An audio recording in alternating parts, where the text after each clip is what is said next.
Look, if you're in here and you're a Democrat or you're a Republican or you're a Tea Party or you're a Green Party, you all want the same thing. I believe you all want the same thing. You want America to be successful. Right. We all want that. Now we wear different sunglasses. You know, we see how to do that differently. We have a great history of being able to talk about our differences and do it in a respectful way.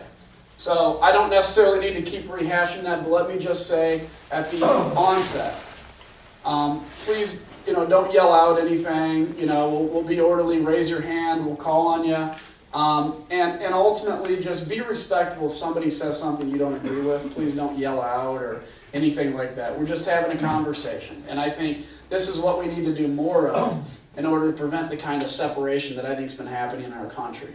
I mean, you've got wind. Wind's important. You have nuclear. Nuclear is important. You have solar. All this is important. This is an all of the above thing. But we have 300 years also in this country of natural gas. And we know that cars can drive on natural gas. And it's also the cleanest form of fossil fuel energy.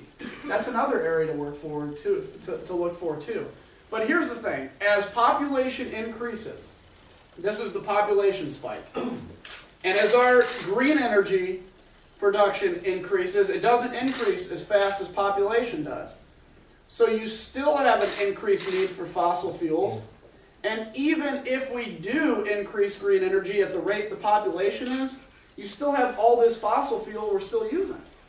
So while I would love to be off of fossil fuel, and I think that needs to be the long-term goal of this country, we're not there yet. Are you going to ask us to pay for the things that, not for the things that we're going to get in 10 years, but for the things that we already got 5 years ago, 10 years ago, 15 years ago? Clearly the taxes we were paying were not enough for the things that we got. I think we have a couple of responsibilities. Number one, we have a responsibility to make sure that excess government spending is controlled. At your home, you need to get a new car. You want to get a new car. Do you get a Lexus or do you get a Ford? Well, it would be really nice sometimes to have a Lexus. Can you afford it? Now we'll see by the Ford. The government in the past has been buying Lexuses. Not actually, they probably buy Fords, but we've been spending money, and this is a bipartisan problem. This was a bipartisan reason we're in this. Republicans and Democrats have gotten in this position.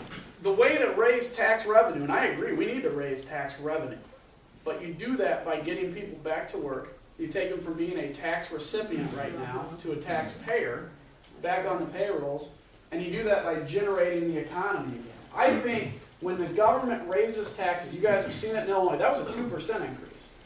That was fairly mild compared to, I think it was too much, fairly mild compared to what it could be. That's money that comes out of your pocket that you can't spend, and when you spend that money, like if I got $100 and I gave you $100, it would be nice, wouldn't it? You could take that $100 and you would go to the light company and pay your bill. The light company would pay local contractors that put in.